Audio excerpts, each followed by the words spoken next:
ربنا هب لنا من ازواجنا وذرياتنا قرة اعین واجعلنا للمتقین اماما۔ اعوذ باللہ من الشیطان الرجیم، بسم اللہ الرحمن الرحیم، والصلاة والسلام علی رسولہ الکریم۔ آج ہم سورہ نساء کی آیت نمبر 19 سے شروع کریں گے۔ اے لوگو جو ایمان لائے ہو، تمہارے لیے یہ حلال نہیں ہے کہ زبردستی عورتوں کے وارث بن بیٹھ، اور نہ یہ حلال ہے کہ انہیں تنگ کر کے اس مہر کا کچھ حصہ اڑا لینے کی کوشش کرو جو تم انہیں دے چکے ہو۔ اور آج جو آیت آ رہی ہے اس کا ریفرنس تو ویسے یہ ہے کہ اس وقت جو وراثت کے احکام بیان ہو رہے تھے، اور اس کے ریفرنس میں یہ آیت آئی ہے کہ شوہر کے مرنے کے بعد اس کے خاندان والے اس کی بیوہ کو بھی میت کی میراث سمجھ کر اس کے والی وارث بن بیٹھیں، کہ اس کو جانے نہ دیں، اس کو کہیں اور شادی نہ کرنے دیں۔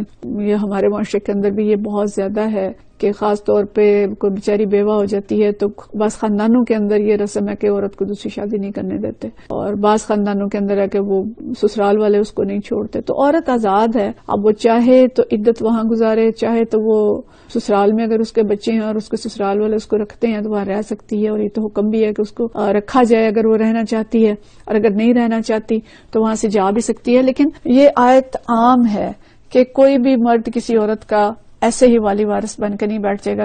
تو عورت کو بھی اللہ تعالیٰ نے آزاد پیدا کیا ہے، یہ عورت کا تحفظ ہے، اور یہ صورت بھی صورت النساء ہے کہ کوئی بھی عورت پہ زبردستی نہیں کر سکتا، حتیٰ کہ اس کے والدین بھی شادی کریں گے تو اس کی مرضی سے کریں گے۔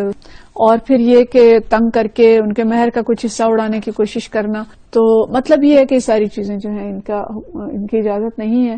البتہ یہ ہے کہ ہاں اگر وہ صریح بد چلنے کی مرتکب ہوں تو پھر یہ کہ انہیں کچھ سزا جو ہے وہ دی جا سکتی ہے، وہ بھی مال اڑانے کے لیے نہیں ہے، بلکہ اگر بد چلنی اختیار کرتی ہیں تو انہیں سمجھانے کے لیے روکنا یا انہیں سزا دینا، اس کی اجازت ولیوں کو دی گئی ہے۔ یہ قتل کی اجازت نہیں ہے کہ کوئی یہ سمجھے کہ جو قتل غیرت ہے اس کی اجازت ہے۔ یہ قتل غیرت قطعاً اسلام کے اندر نہیں ہے، انہیں قانون کے حوالے کیا جائے گا، اور قانون پھر جو ہوگا شریعت کے مطابق جو سزا ہوگی وہ انہیں دے گا۔ اور حکم جو مردوں کو دیا جا رہا ہے وہ کیا ہے؟ بڑی اہم ترین آیت ہے یہ قرآن کی، وَعَاشِرُوهُنَّ بِالْمَعْرُوفِ، کہ عورتوں کے ساتھ بھلے طریقے سے زندگی بسر کرو۔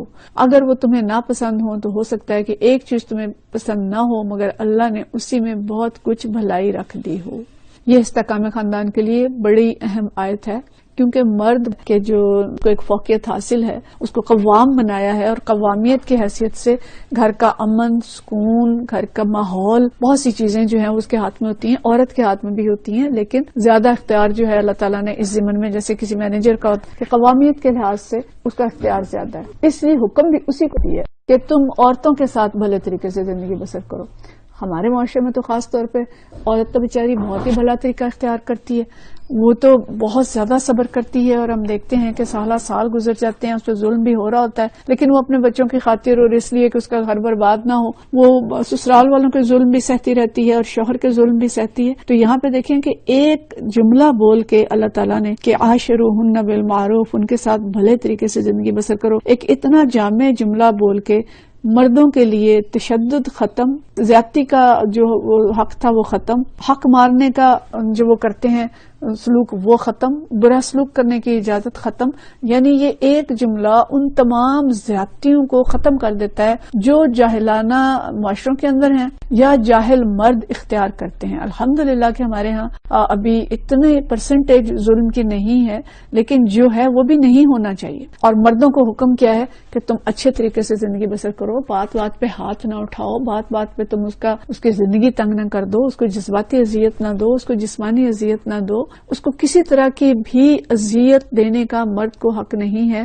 جو ہم چاہتے ہیں نا کہ ہماری بیٹی کے ساتھ کیا جائے، ہم بیٹی بیاہ کے بھیج رہے ہیں تو ہماری بیٹی کے ساتھ کیسا سلوک کیا جائے، باپ کیا چاہتا ہے، بھائی کیا چاہتا ہے، تو بھائی جو چاہتا ہے کہ جو میری بہن کے ساتھ سلوک ہو، اس کا شوہر اس کو ڈانٹے بھی نہ، اس کو خرچہ بھی پورا دے، اس کا خیال بھی رکھے، اس کو تنہائی کے موقع بھی دے، گھر کے اندر اس کو اچھی طرح سے رکھے۔ اور اب تو یہ بھی ڈیمانڈ ہوتی ہے کہ کہیں باہر بھی لے جائیں، تھوڑی ہوٹلنگ بھی کر لیں، گھوم پھر بھی آئیں۔ تو اگر آپ من نہ رکھتے ہیں ہیں اپنے بیٹیوں کے لیے بچیوں کے لیے، تو پھر اپنی بیویوں کو بھی وہ حق دیں.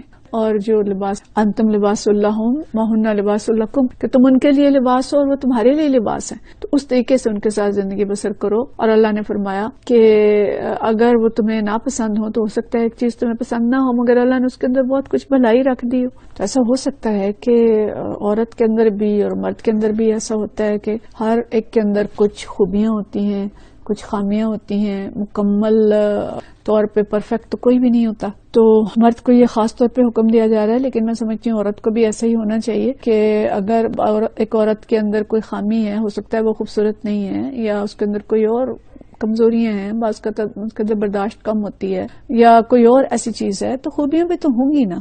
اور مرد کو تو خاص طور پہ کہا گیا کہ عورت کی خوبیوں پہ نظر رکھو، صرف حسن کو نہ دیکھو، اور صرف اس کی جو ظاہری اپیرنس ہے یا اس کے اندر کوئی خامیاں ہیں یا کوئی بات تمہیں ناگوار محسوس ہوتی ہے تو اس سے بددل نہ ہو جاؤ، صبر سے کام لو. ہمارے یہاں صبر کون کرتا ہے؟ عورت کرتی ہے، لیکن یہاں مرد کو کہا جا رہا ہے کہ وہ صبر سے کام لے.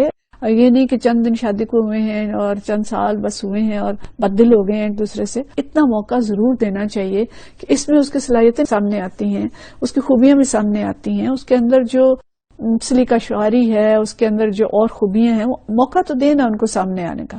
تو جلد بازی میں طلاق نہ دیں اور جلد بازی میں علیحدگی نہ اختیار کریں. گھر جو ہے یہ سکون اور محبت کا گہوارہ ہونا چاہیے. یہاں پہ ٹالرنس ہونی چاہیے دونوں طرف سے، مرد کی طرف سے بھی اور عورت کی طرف سے بھی. اور اللہ تعالیٰ اس کو للہیت سے جوڑ رہا ہے کہ اللہ کے لیے تم نے یہ سارا کچھ کرنا ہے. پہلی آیت تھی سورہ نساء کی، اللہ نے کہی کہ ان اللہ کان علیکم رقیبا، اللہ تمہارے پر نگران ہے. اور ہر چیز کو اللہ تعالیٰ، دیکھیں ہم جتنی آیات پڑھتے جا رہے ہیں اللہ اپنے ساتھ جوڑ رہا ہے. جب اللہ کا حکم ہے پھر ہم نے اللہ کے لیے اس کام کو کرنا ہے.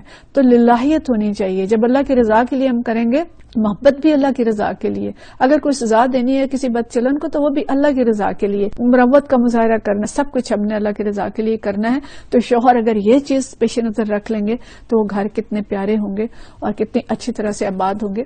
تو جب خوبیاں زیادہ ہوتی ہیں تو پھر شکل پیچھے رہ جاتی ہے اور اسی سے محبت ہونی شروع ہو جاتی ہے، اس کے اخلاق اور کردار کی وجہ سے. تو اتنا موقع دیں کہ اگر کوئی ناپسند بھی چیز ہے تو اللہ نے ہو سکتا ہے تمہارے لیے اس میں کتنی خیر رکھی ہو، اس سے اللہ صالح اولاد دے اور نیک اور صالح بیوی ہے تو کیا پتا تمہاری نسل آگے کتنی سنورے گی اور کتنی چیزیں ہوں گی. تمہارے والدین کے ساتھ اس کا کتنا اچھا سلوک ہوگا، تمہارے خاندان کو کس طرح سے وہ جوڑ کے رکھے گی، کتنی ساری خوبیاں ہوں گی. اگر کچھ خامیاں ہیں تو اس کو خوبیاں ابھرنے کا موقع دیں اور اس کے ساتھ اچھا سلوک کریں. تو پسندیدہ بات یہ ہے کہ آدمی ازدواجی تعلقات کو منقطع کرنے میں جلدی نہ کرے. طلاق تو بالکل آخری چارہ کار ہوتا ہے، اس طرح نہیں جیسا ہمارے معاشرے میں ہو گیا کہ ذرا سی بات پہ اٹھا کے تو طلاق دے دی جاتی ہے. نبی کریم صلی اللہ علیہ وسلم کا ارشاد ہے کہ طلاق جو ہے حلال کاموں میں سب سے ناپسندیدہ چیز ہے، لیکن زیادہ رول اللہ نے یہاں پہ مرد کا قرار دیا ہے اور اسے حکم دیا ہے کہ وہ عاشروہن بالمعروف. اور پھر فرمایا کہ اگر تم ایک بیوی کی جگہ دوسری بیوی لانے کا ارادے بھی رکھتے ہو تو خواہ تم نے اسے ڈھیر سارا مال ہی کیوں نہ دیا ہو، اس میں سے کچھ واپس نہ لینا. کیا تم اسے بہتان لگا کر ظلم کر کے واپس لوگے؟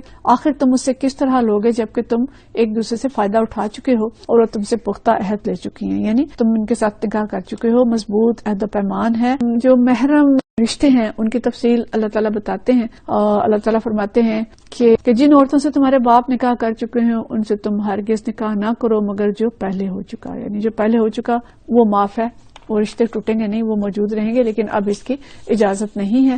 در حقیقت یہ ایک بے حیائی کا فعل ہے اور ناپسندیدہ برا چلن ہے. اسلامی قانون کے اندر یہ ایک فوجداری جرم ہے اور یہ قانون ہے کہ اگر کوئی ایسا کرے گا کہ جو شخص محرمات کے ساتھ زنا کرے گا تو اسے قتل کر دیا جائے گا، یعنی اس کو بہرحال سخت سزا دی جائے گی. ہمارے معاشرے کے اندر بھی یہ برائی آ چکی ہے، اگرچہ بہت کم درجے میں ہے، لیکن محرم داروں کے ساتھ جو غلط تعلقات ہیں کہیں کہیں اس کی خبر آتی ہے. کہ وجہ ہی کیا ہے کہ ہم نے نہ قرآن پڑھا ہے، نہ ہمیں دین کا پتہ ہے، نہ ہمیں اس کی سمجھ ہے، اور دوسری طرف ہجان بہت زیادہ ہے اور اس ہجان کی وجہ سے غلط کام معاشرے کے اندر ہو رہے ہیں. تو اللہ تعالیٰ کہتا ہے کہ اللہ کو غصہ دلانے والا یہ عمل ہے اور بے حیائی کا فعل ہے اور بہت برا چلن ہے جو یہ لوگ کرتے ہیں. اور فرمایا کہ تم پر حرام کی گئی تمہاری مائیں، بیٹیاں، بہنیں، پھوپھیاں، خالائیں، بھتیجیاں، بھانجیاں اور تمہاری وہ مائیں جنہوں نے تم کو دودھ پلایا ہو. اور تمہاری دودھ شریک بہنیں اور تمہاری بیویوں کی مائیں اور تمہاری بیویوں کی لڑکیاں یا بیٹیاں جنہوں نے تمہاری گودوں میں پرورش پائی ہے. یہ نہیں کہ اگر تمہاری گود میں پرورش نہیں پائی تو وہ حلال ہوگی ہے. جو بیوی کی بیٹی ہے وہ بہرحال حرام ہی ہوگی، خواہ اس نے کسی اور گھر میں پرورش پائی ہو، دوسرے باپ کے پہلے باپ کے گھر میں پرورش پائی ہو، جوانے کے ادھر آئی ہو، تب بھی اس باپ کے لیے، اس شوہر کے لیے جو ہے وہ حرام ہوگی جب اس کا تعلق اس بیوی کے ساتھ قائم ہو چکا ہے. اور ان بیویوں کی لڑکیاں جن سے تمہارا تعلق کے زنوشو قائم ہو چکا ہو، ورنہ اگر صرف نکاح ہوا ہو اور تعلق قائم نہ ہوا ہو تو پھر وہ لڑکی جو ہے، ان کی بیٹیاں جو حرام نہیں ہوں گی. پھر ان کی بیٹیوں سے نکاح کرنے میں تم پر کوئی مواخذہ نہیں ہے. یہ نکاح ہوا اور علیحدگی ہو گئی تو پھر اس کے ساتھ، اس کی جو بیٹی ہوگی اس کے ساتھ شادی ہو سکتی ہے، لیکن اگر ازدواجی تعلق قائم ہو چکا ہے تو پھر نہیں ہو سکتا. اور تمہاری ان بیٹیوں کی بیویاں جو تمہاری صلب سے ہوں، بہویں یعنی، تو ان سب کے لیے یہ سب محرم رشتے ہیں. اور فرمایا تم پر یہ بھی حرام کیا گیا ہے کہ ایک نکاح میں دو بہنوں کو جمع کرو، مگر جو پہلے ہو گیا سو ہو گیا، اللہ بخشنے والا اور رحم کرنے والا ہے. اور یہ سارے رشتے محرم ہیں. اور وہ عورتیں بھی تم پر حرام ہیں جو کسی دوسرے کے نکاح میں ہوں. دیکھیں یہ بھی بڑی اہم بات ہے. آج کل جو ڈرامے بھی بن رہے ہیں، یہ بڑی کامن ہو گئی ہے چیز کہ دفتروں میں اکٹھے کام کرتے ہیں، اداروں کے اندر اکٹھے ہیں، اور شادی شدہ عورتوں پہ بھی نظر ان کے ساتھ تعلقات ہو جاتے ہیں، تو ان کو بھی اللہ نے حرام قرار دیا ہے. البتہ ایسی عورتیں اس سے مستثنا ہیں جو جنگ میں تمہارے ہاتھ آئیں. یہ اللہ کا قانون ہے جس کی پابندی تم پر لازم کر دی گئی ہے. تو اس موضوع کو ہم انشاءاللہ جاری رکھیں گے اور ہم اپنے گھروں کو بہترین، پرامن، پرسکون اور پر نور بنا سکیں، اور اللہ تعالیٰ کے احکامات کی جو حکمتیں اور مصلحتیں ہیں ان کو سمجھ سکیں. وآخر دعوانا ان الحمدللہ رب العالمین.